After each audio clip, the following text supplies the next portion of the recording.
This is Counselcast, part of the Legal Talk Network, and I'm your host, Karin Conroy.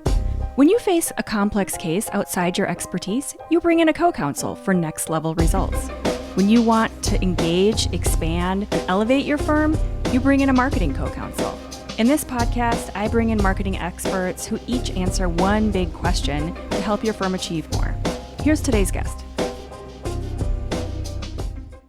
Well, hello, darlings. My name is Alison K, and I help brands who are putting good into the world attract and have and enjoy other folk that they want to elevate. So essentially, I do that through SEO, email marketing, and audience research. And I especially love the service-based business, especially when what you offer does not fit neatly in the I want it, add to cart, and buy it funnel. Yes. Oh my gosh. This is going to be perfect. First of all, thank you for being here and bringing all this awesome energy around marketing. Because it's not always like so much fun. But like when we get these great conversations like this, like I predict that it will be, this is going to be a good one. This is going to be very tactical and strategical, and we're going to talk about a lot of stuff. And so the title of the show is your brand strategy aligned with SEO? And I know that sounds a little, I don't know how it sounds, but it's going to be good. So thank you for being here. Let's talk about branding in general and why I love just kind of pulling off of the beginning thing that you said about how this is not that just 1, 2, 3 step, like add to cart, whatever. Let's talk about brand strategy in terms of service-based businesses and why it's different. It's different because a lot of what is offered in service-based is intangible. Yes. People do not have a reference point. I know how much this glass costs, how much the water's in it, and I have an idea of how much it will cost, what my investment time and energy wise in it. I'm simplifying this. Compare that to a really sensitive case that's involving quite a very mixed up situation that clients need to go into from a law perspective. There's it couldn't be farther from each other. And right. For a lot of folk in law, you've got two sides here. You've got the one side of the happy-go-lucky times, I'm going to call it, where I started a business and you are my business lawyer. You're going to help me write a contract. Woohoo! I know what I want. It's all okay. To the other side of we actually need to help. We need your help because something has happened. Yes. So service-based, I find with marketing information in general is often aimed at the B2C, business to consumer, business direct to the consumer, which is great when people know what they want and it's very easy and frictionless for them to get them. For the rest of us in the service-based world, our problem to solve is how do people know, and trust us, especially with something so incredibly fragile like a conflicting situation, litigation, managing what we're going to have to do. That's why I see these two different worlds. It's a whole different way of people being marketed to, because no one wakes up in the morning and goes, today's the day I get a divorce lawyer. I mean, right. But it's not the same as I need a pair of socks with dog faces on it. Very different worlds. It's very specific. Yes. Okay. So I feel like that's such a great intro because it is complex. And so starting from an understanding that this is complex, this is not just socks with dog faces on them. And we don't have this tangible product that we are searching for and adding to cart. And it's also the conversion and the sale is easy to measure. And all of those things are so different. It's a different world. Yes. So let's tie that in, this idea of it being complex with this idea that we have to go out there and engage and pull people into our orbit. So how does that make sense? And how does the SEO tie in with this brand engagement idea? Sure. So my argument, pun intended, would be that the key is your favorite existing clients or the folk you wish to attract. It's not what everyone else in your industry is doing. Yes. I would say that an itis that service providers get is we know our world and we know how everything's going to happen and we know the end result. Clients couldn't care less about how that happens. They have their world and they have expectations and assumptions about what it is to work with a lawyer or firm in whatever space it's in.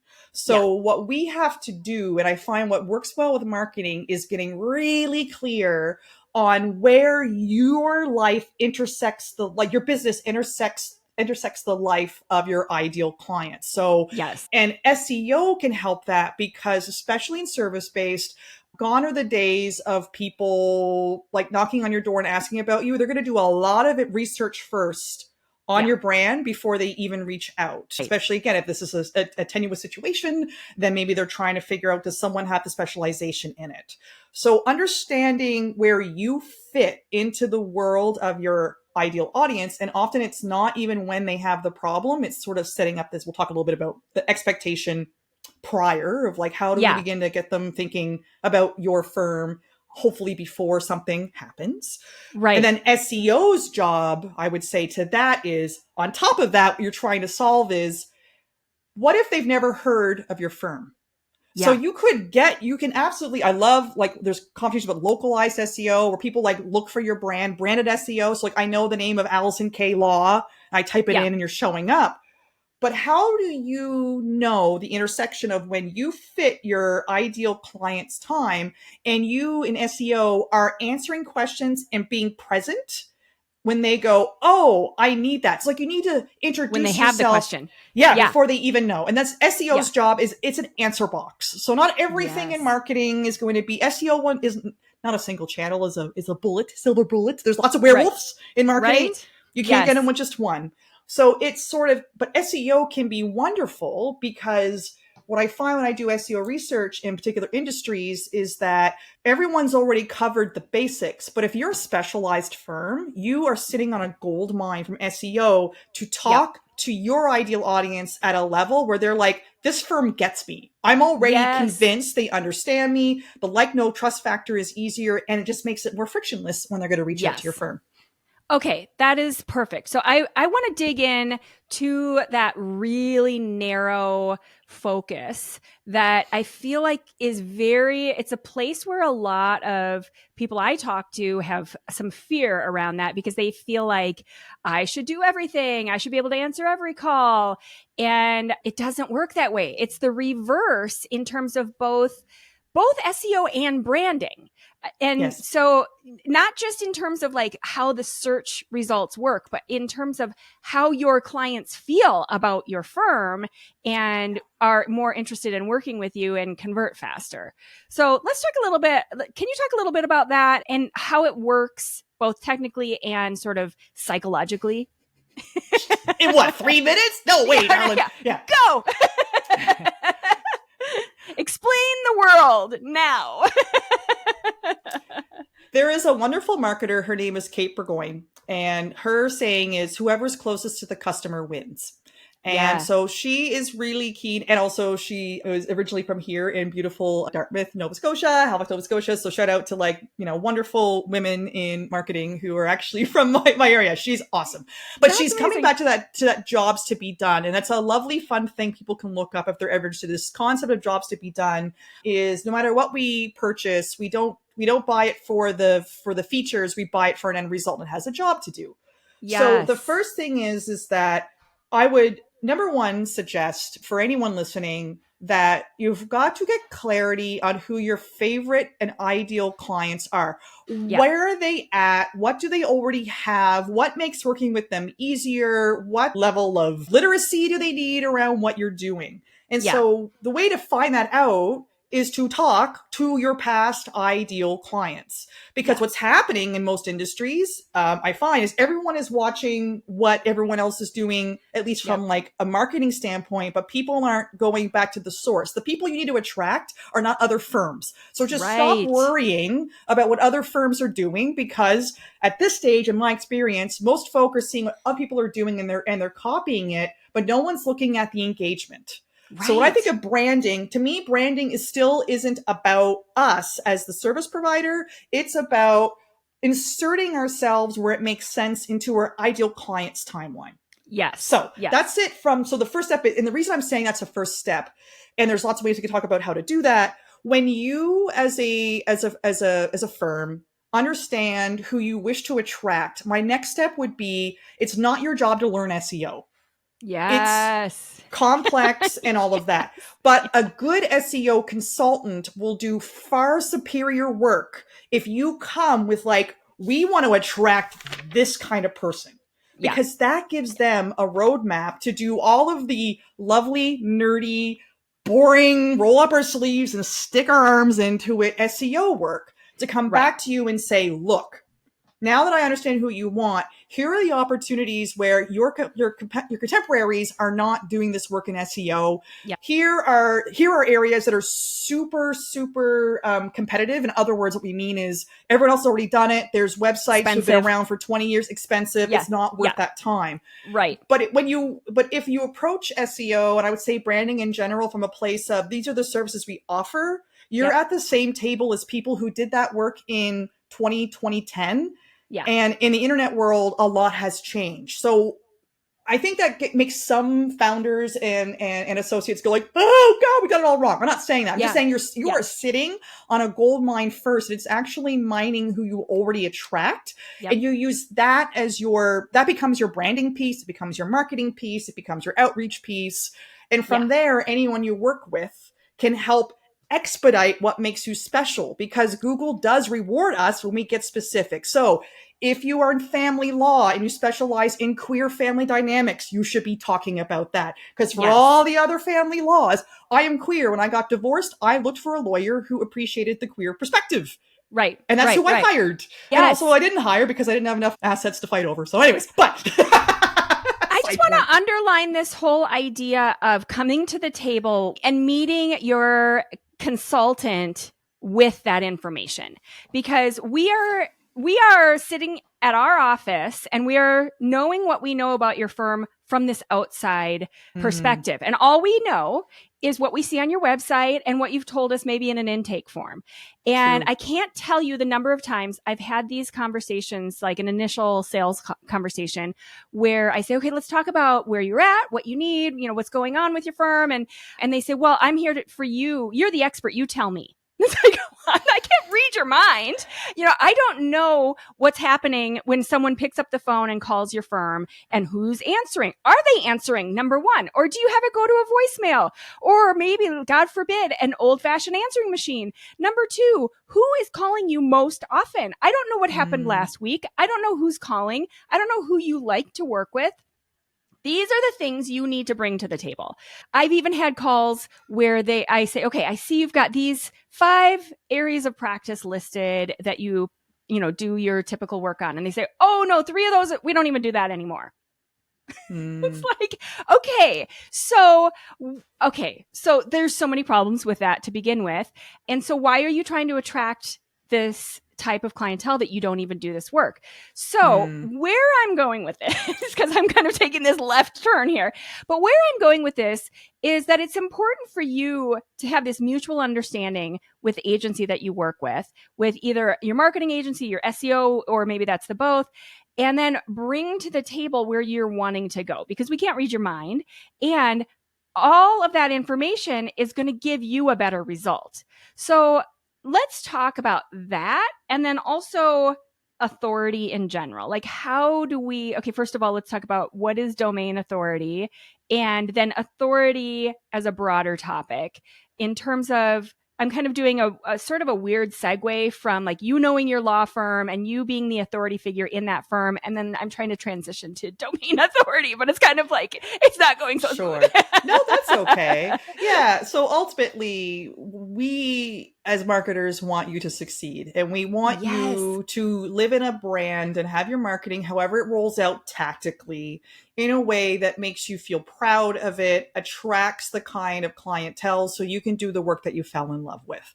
So when we think of it from that perspective, when we get into, we're going to now talk a little bit about like specifics around SEO. We're always serving 2 kinds of creatures: human beings who are complex and strange, and we do our best. And then Google's robots, bless them, who are smart and stupid at the exact same time. No other way feelings. to put it. And no feelings. No context. It takes them a while. Yes. So part of So when people go, oh, okay, so we're talking about like our favorite clients. These are the folk we want. And my favorite, I simply mean whatever, whoever is the easiest for you to work with, and it's very frictionless. They're still Yes. individuals. They're still teams with needs and wants and goals. Yep. So over to SEO world, it's specifically understanding what is triggering them to go to Google or search engine and type in their secrets that are kind of letting us know that they are thinking about your world, because they don't wake Yes. up and go, oh, I'm going to listen to 75 podcasts about law firms today, right? They're not going to Right. do that. Right. So authority building, when you show up in results, Google keeps its reasoning to this very close to its chest. Yeah. The reason we have some inkling is because nerds, far more nerdy than Karn and I, look at patents and data and go, we think Google does this and we think Google does that. And so us SEOs go, okie dokie, and we go for it. Right. Part of that work is in the domain authority is that these bots, they have a hard job to do. I'm going to personify them, which is too bad because they're a lot, right? They're like little spiders. They're literally called spiders. They fall boop, onto your website and they crawl around. So they need wording to have context. And part of that context is the way they figure out if you might say your website's the best thing ever, but they're like, you say you're a law firm, but I am an unfeeling robot. How do I know it is a law firm? So it jumps off to all the links in your website, and it uses that to build this context. And part of that context is clout. Yes. I can say I'm a rad marketer, but if I have no other marketing related websites pointing back to me to saying, yes, we believe Allison is good at this, so much so that we've linked back to her, the bots have a really hard time validating this. Yes. So part of building authority is it's a number out of 100, and we all start at 0 and we work our way up. The more, these are called backlinks, the more links from other sites you have is part of this authority equation. It's not the only one. So some websites that have been around a long time have done this work, and they're getting, they have a lot of them. But I'm thinking again back to your ideal audience. Let's say we're doing that queer family law practice. Yeah. You have an opportunity to grow and increase your authority. For example, guest posting or speaking in queer lifestyle magazines online. Yes. That link goes back to your site. The robots are trained. When you think of this company, think about queer matters. Yep. And not only that, so number one, so that helps to raise it. Yep. And even regardless of SEO, all of a sudden you are now touching with your ideal audience. Yes. Where your other associates and colleagues and contemporaries are still just going for whatever your local chamber of commerce is. Nothing wrong with that. You're like, yeah, but this is my ideal audience. So that authority building, it's so much more than just SEO, but it's again, it's clout. And it's no different for humans, right? We want robots to understand the context, and part of that building it is by getting that authority. And so it's called link building or backlink building. Yep. And days of yore, there's many ways to do it. So I keep the advice here vague because everyone's firm situation is very unique. You could be two of the same firms offering the same thing in the same city. Maybe your SEO tactics are going to be similar, or maybe it's not, because maybe again one is queer, queer centric, or another one is for underrepresented individuals. I don't know.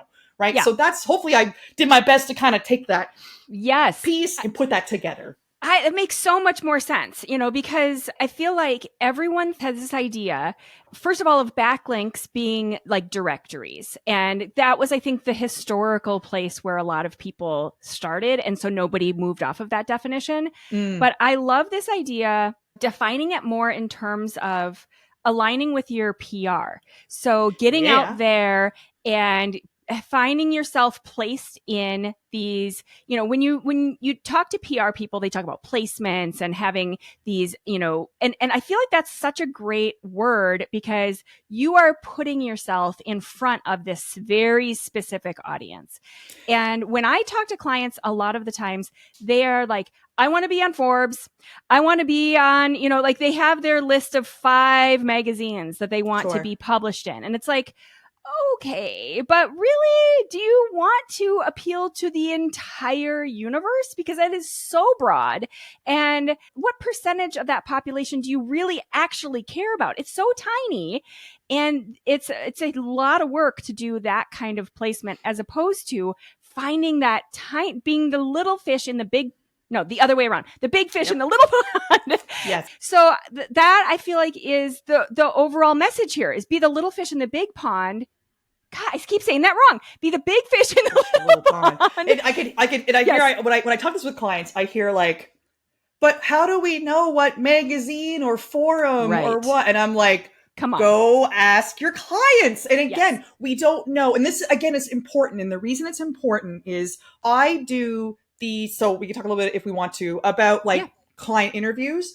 Yeah. I can train clients to do it, or I can do the interviews on behalf of my clients, depending on the situation. Sure. It goes one of two ways. We have a question we ask around when it comes to X, whatever it is you offer, where do you go to learn more?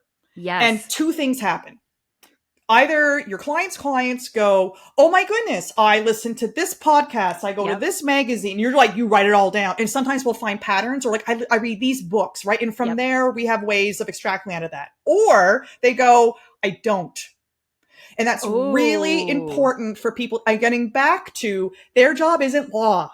So we think that, so instead of saying, if you wanted to, let's say, go on your socials and ask, and darlings, you can do this right now. This is a 2-second quickie you can do. Go on your favorite socials and ask, when it comes to family law, who's your favorite podcaster? But I bet you no one's going to be like, oh, it's so-and-so, because they're not in family law. They're families. Right. But you might want to ask, again, if you are a queer family law practice, what TikTok influencer do you find talks about queer family dynamics in an amazing way? Right. People love to respond to this. They will answer. And then you go on TikTok or LinkedIn, wherever you want to be, and they can tell you. But it's really important because, again, that Forbes is great for ourselves, but maybe your ideal audience doesn't pay attention to Forbes. And Forbes is really hard to get into. So you go really after the low-hanging fruit. But again, you don't need to have the answers. But asking your clients is, and I'm going to be honest here, talking to your clients as a lawyer, I wish more did it, because on the flip side, my job is to act as proxy.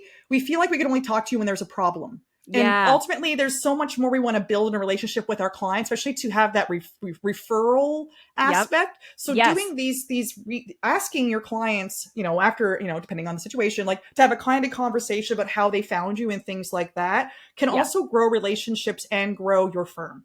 And also you're not guessing. And they're going to tell you. And you take that to someone like me and Karn, and we go from there, and you go do your work, and we come back and say, do this. Let's write this. Let's make these videos, because your audience you already got, we want to replicate them. We don't want to imagine, but for some reason, it's very scary to everyone across industries. No matter if you're in law, you're in, coaching, whatever. Yeah. People are really, they're tentative. They don't want to talk to their ideal audience. Like, people love to help you with this. They do. And so I have a couple different clients that I'm picturing that are like two in particular that are on two different ends of this spectrum. One who every time they get a lead, they email me and they ask the lead, what did you search for specifically on Google? Yes. And they email me because they realize that this is what works. And then we already have a content strategy, obviously, but we continue to refine and build the content strategy based on what is happening. The other client is determined to be, and I'm using air quotes here, thought leader, which is one of my favorite, not favorite phrases. Sure. But so their content strategy, they've just recently decided, is ChatGPT. And they have decided that they, as this person of authority, that they have decided is a person of authority, they are going to just write their own blog posts in ChatGPT based on, because they know what they're talking about. And my challenge with that is that they are answering their own egotistical kind of thought process about what they think people want to know about. And their practice area is very civil rights, like kind of federal stuff. It's very, what's the word I'm looking for? Kind of in the clouds. It's very kind of theoretical. Could be lots of like case stuff. So as opposed to taking the actual results that what people are actually searching for and then making assumptions about those results and then taking those assumptions into ChatGPT, I feel like is a very kind of scary place to be with your content strategy. So I want to talk. It's not a strategy. It's sort of like saying, I'm going to build a house. They're like, how? And you say nails. Yes. Which is, I get it. And again, this is easy for us. This is our expertise, right? Yes, And so, yeah. and I'm sure there's giggles happening in the listeners right now because there's Right. areas in law where I will go, so you just sue them, right? And they're like, that's not how it No. works, Yes. Allison, Yeah. right? Right. But this is part of it, is that tactical thing. And I get it. It feels good to do something. Yeah. It's a lot harder, and it's hard to eke out time. And I know you want to go back to your cases. You want to help your other associates do what they got to do. But that, like, the nails, that using a thing to do something, SEO, any of this, or even the PR, that's like when you're ready to build the house. But Yeah. I believe what I call like measure twice, cut once in marketing is finding out where they're from. And then before you still do work, go see other people that are doing it, other brands, because not only can these interviews point to, who they listen to, your ideal audience. Yeah. You have to go study those brands. You have to sign up for their newsletters. You have to follow them on their accounts, wherever they are online. Because from there, you need to reverse engineer. Your audience says they adore them, love them, follow them, trust them. Your next stage is still, what are they putting out? Because basically, they're going to do your strategy for you, because you get to watch in real time what flops and what sings. So you may feel as a practitioner, as a practicing law, like everyone wants to know about the foundations of non-competes, or non-disclosure agreement, something like that. But it turns out when you did your audience research, and they're like, oh, we love these 3 brands, and you go and look, and it's like, oh, there they are, they're talking about NDAs. Yes. No one commented on that. Oh, but they talked about inner culture and how and transparency in data information, and people were ravenous in the comments. You're like, okay, cool. That brand did the work for us. So we measure twice and we cut once. And then you can go, for us, we need ChatGPT for that, or we need to hire a copywriter, or we need to just talk to our other associates, record them speaking, and turn it into an audio podcast. Again, that's that other piece is, but it feels good to do stuff, but like it's aimless, and I understand why, but like understanding what they want is, because the next thing we do as business owners is go, why don't you tell me what you want? And your audience goes, you never asked us. Yes. I feel like this is similar with social media campaigns also, where people just they feel like that this is a place where I'm at, and this is, I'm in there all the time, so I kind of get it. And so this should be something I should be able to do, similar to that whole blog post. This is my topic. This is the thing I talk about, and this is the work I do. So I should be able to write this blog post, even though I'm not asking people what their questions are, and I'm not looking to see if my clients are even on this particular social media platform, but I should be able to do this myself. And I feel like this is a place where a lot of mistakes happen. They're mistakes, but I think what's beautiful about marketing, I really believe in trying to make it as sustainable as for business owners as possible. So in my experience, some of the stuff that's written can stay.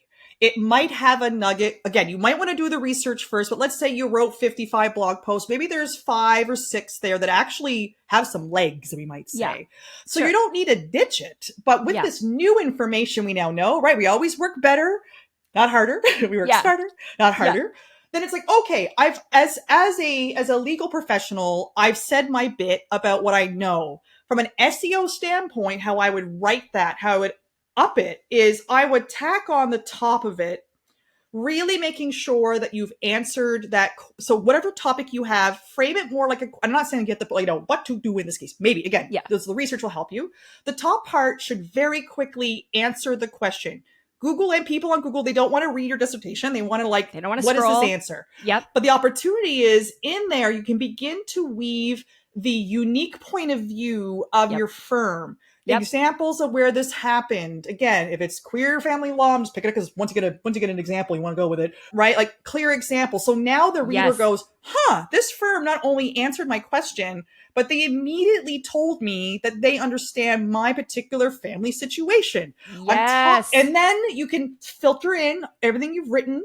And then the natural conclusion at the bottom of that is book a call. And that book a call is bespoke to that topic. Now, not only have you answered the question from a legal perspective or an informational perspective, you've peppered the term queer family, same-sex marriage disputes, whatever it is you want to put in there. And all of a sudden you've expanded the keywords Yep. on that topic. I did it. Look, I actually managed to like get tactical with SEO in this. Yes, I love that. And the kind of summary of all of that whole example that you just used is kind of coming back to where we started. That is really complex. This whole idea is complicated. There's so many layers here, and you should be busy being a lawyer. And so, you can start with that core nugget of the content that you were describing, but all the layers and the complexity of it is where we come in and add and make it work. So for all those people who come to me and say, I've got this stuff, I've tried to write blog posts and whatever, and it's just not working. It's probably because it's not doing all those things. It's not complex enough. It's not answering the questions. It's not speaking to them on a level where they really feel like they're, getting the answer that they're coming to your site to ask. And then it's also probably not converting well because maybe there's no call to action. Maybe there's nothing at the bottom that really says, okay, here's the next thing you need to do. So there's all these steps and check marks and checklists of things that need to happen that are beyond just the display of expertise. Yes. And the beautiful thing is, or something that's interesting that happens, again, service-based business owner. I'm up my own ass most of the time because it's really hard to like get ourselves out of it. Right. Again, this is a deepening of what we do. When you started your firm, you learned things, right? Like the intro of this podcast talks about, basically, you're not given business advice, you're being trained on your specialization. Yeah. There's something, I think, because content is something you kind of like, it's here, you type it or you film it and you put it up. As business owners, we're really like, oh, it didn't work, throw it out. Yeah. And I'm like, you didn't do that with your processes or your hiring processes or how you onboard your clients. So I am not saying that this is easy work, but to me, it's about building on a foundation you have in place and learning each time. And in most cases, if a part of this resonates with you, there are 300 firms who do not. So even though it sounds like tough work, most firms are not doing it. They've been given generic SEO advice where they write the same top level basic keywords. Google's like, haha, I'll just answer that in the search results. Ain't no one going to get clicked to that. Right. So I feel like, yes, I think like marketing, as marketers, we tend to be like, oh, just do this and just do that. But I think this is a building, and we want to, as business owners, we want to treat our marketing as an evolutionary, beautiful journey where you get to nerd out on law. Our goal as marketers to make sure that you're talking about it in a way relevant to your audience. We are checking in. We are the proxy to that, and to help you to do that, or your other option is invest wisely in content writers who specialize in your field, but you would want to still look for someone who's going to be willing to step out of the generic box and work with this beautiful gold you've unearthed with your ideal audience, because we're just replicating them. Yeah. That's a really good point, because I feel like there has been this evolution. I know you've been doing this long enough. I've been doing this long enough that at the beginning, like way back when we were doing like HTML sites, it needed to be overhauled, like bring in the bulldozer, start over every 2 to 3 years, sometimes less. And it's not that I'm doing that less and less, because there, like you're describing, there's some good stuff there. There are gold little nuggets, but a lot of times we have to kind of dig around a little bit and, take away all this extra stuff that's not doing anything and getting in the way. So it's kind of unearthing the gold nuggets and then revising and upgrading and improving over time. And so oftentimes I'll be having these conversations, I'm sure you do too, where it's like, okay, there's some good stuff there. We need to make it better. And so for people who are thinking, okay, I've got that, I've got this, maybe you have part of it, but maybe it could be better, or maybe it could be refined or more specifically aimed in the correct direction. Or maybe you just need to kind of continuously take a look at how to, pay attention a little bit more to what your clients are asking and just continuously improve. Absolutely. And there are simple systems for this. There are more complex ones. I think marketing tends to act like everything needs to be a big, huge, multi-step thing, and we will be able to track it end to end. It's bullshit. That's not actually how marketing works. Yeah. That could be a whole other podcast about attribution. That's a whole other, like, it's false. It's actually really hard to narrow down attribution in a many, many ways. Basically, Sure. darlings, that means like start to finish. We want to know exactly every touch point our ideal audience has. I'm like, are you trying to herald humans? Because it's kind of impossible. But it is. And again, and it's this bring to the table all of your wonderful artwork and then allow marketers to help curate that show for you. Yes. Yeah. And then repurpose it. Again, like that shouldn't be your area or your energies, but again, everyone can do better. And I think it feels better as business providers when we remarry our marketing to the end impact of our clients. Yeah. It stops being like an item on the to-do list and more of like, oh, this is part of the impact I create. Even if I'm not doing a case for someone, I have just, in writing a blog post, I have put out into the world our unique perspective on why other people are getting fleeced in this area of law, or why this is archaic and problematic and our firm is doing it differently. Or did you know that most firms are still using scare tactics about this thing and that legislation changed 6 years ago? It's actually a non-issue. So if I can help anyone listening, marketing, there's a wonderful SEO marketer named Sarah Moon, and the way she puts marketing is, I know, like, Sarah. Oh, you know her personally? Oh, I do. I'm like the biggest fan because in terms of marketing, but she always says, oh, you don't want to talk about marketing? I love talking to people about things I love. Yes. That's what marketing is. Yeah. And it just plays in a way that it matters to your audience. We are not marketing to ourselves ever. Very rarely does it happen. It's like, look in the mirror and tell yourself, I am not my audience. I am a Sherpa for my audience. I am not my audience. I am a Sherpa for my audience. Say it again and again and again, because unless again, your firm is dealing with firms, that's totally cool. And that's awesome. But for most of us, we're like, how can we attract the people? It's like, well, what do you people want? What do you people want? Exactly. Okay, so it is time for the book review.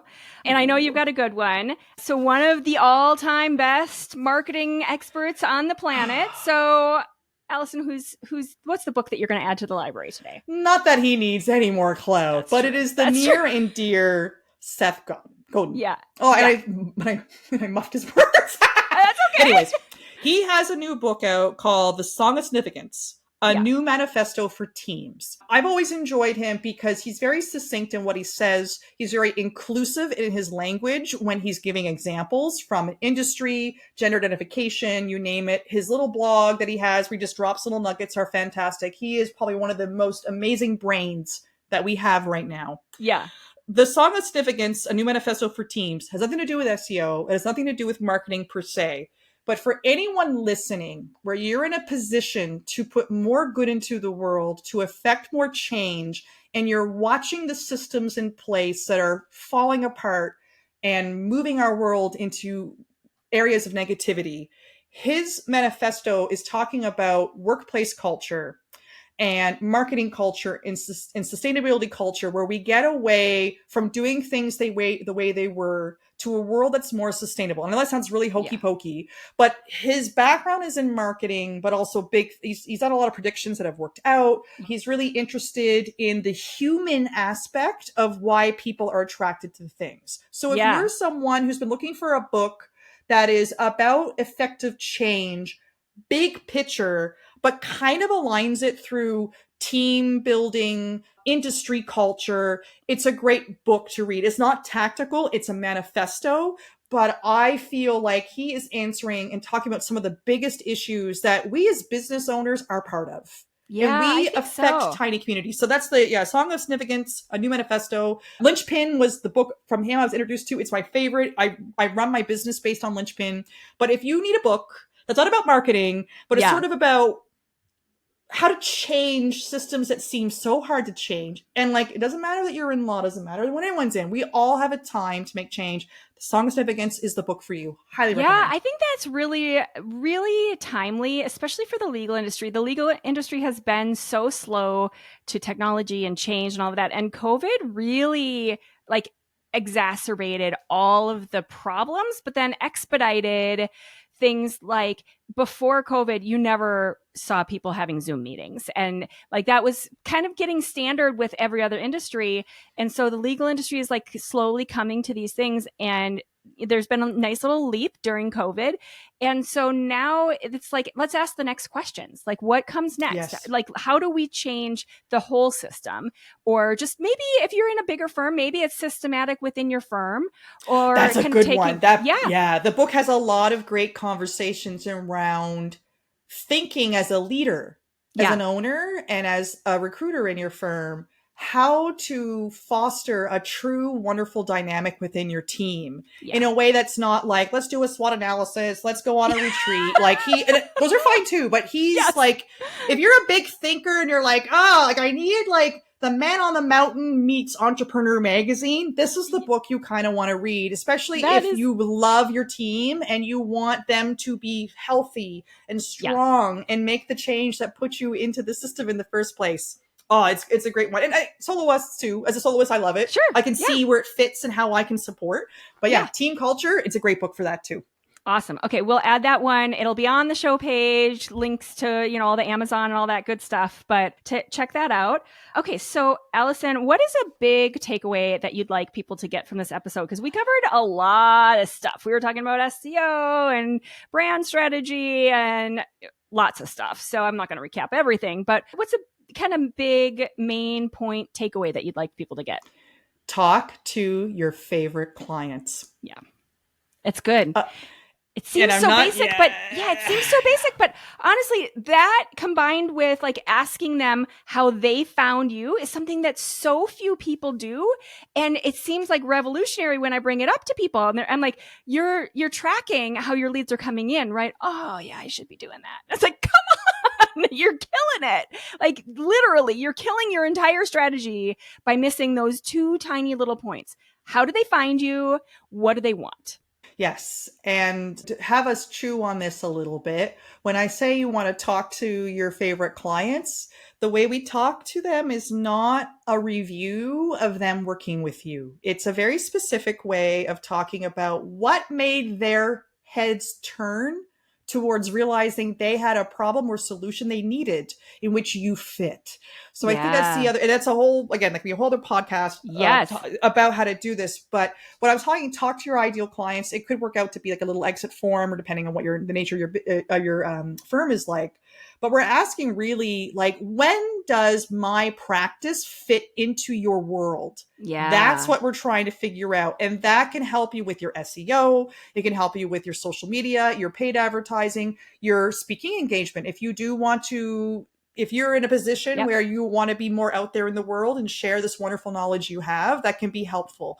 So I would say you want to talk to them, but it's not from perspective of, it's not a service review. It's more to understand that catalyst moment when they went from not giving a hoot about this to going, I need this. And sometimes it's not when the divorce has to happen. It's not when they have gone to HR and have had their complaint denied. It could be something further up. And also just how, and again, I know a lot of people aren't going to go on LinkedIn and like, I follow my favorite lawyers. I have seen it happen though. So we also shouldn't assume what your ideal audience wants. So talk to them. I like that visual. Like all I'm picturing now is that what you were describing of the moment their head turned, like all of a sudden, what was it? They're kind of going along on their day. They're kind of looking forward. And then all of a sudden there was something that caught their attention. And it's like, that Disney movie was like squirrel, like what was the thing that all of a sudden got their attention? But like picture their head turning and ask them what that was. What is the thing? It's usually not what you think it is. There's like the obvious. And that's the thing too for an SEO. By asking them, you might uncover moments of this catalytic moment. And you're like, oh, I don't know. Maybe you think it's when it's divorced, but it's not. It's some sort of other thing that you could talk about in your social media or in your blog. And I'm kind of like picking on that. Or when they move in, I don't know, there could be something else. Because they come to us at a critical moment, but you could be reaching out to people and providing value to them through your marketing first and foremost, so that when the time comes, they're going to go, who do I trust? Well, in this day and age, it's what law firm do I feel like wasn't telling me, don't do this and don't do that? Like, oh, it's that one where the founder on LinkedIn every Thursday talks about intergenerational connectivity. And I love that. And I really want to refer, again, because you did the research, it turns out that the kind of work that you do, that's a big piece that they want. So there we go. I'm just going to add one little subpoint there about paying attention to what it's not also, because I find a lot of firms get very distracted with all these other tactics. Like they, for some reason, think either start to talk to me about TikTok. And maybe there are definitely practice areas where that can work, but there's lots where it will not. And it seems really weird for you to be there. Or social media in general. There's some places where it's just not the right time and place, and you're going to waste your time. So think about these ideas that you have in your mind about what it isn't, also what you're not hearing from your clients say. Like they're not saying, I found you on TikTok, or they are not saying that whatever other thing you might be guessing that it is. So like listen to it and then kind of keep that open mind too about you might think you need to go in this one direction and that might not be right. Absolutely. Because again, it feels good to think about a new thing and it's going to solve the problem. So logically our brain goes, chuck, I did a job. I got a new way of doing it. But but then you got to go and do it all. It's a lot less sexy to be like, well, what do we already have? And what do we actually want to be in? Because again, it gets technical. Again, we're getting down to, I want to build a house and the answer is nails. My first step should be, where's the house being built? What kind of house is it? Right. Are we, are we building an existing house? Yeah. We'll bring in the nails when we get to it. Awesome. Okay. Alison K is a marketing consultant at Alison K Consulting. We're going to link to all your good links, socials, website, there's so much more content and clearly so many more things we could have talked about, but time is short. But thank you so much for being here. This was so fun to talk about all this good stuff and to tie what seemed to be sort of strange topics together, but it totally worked and we did it. So thank you.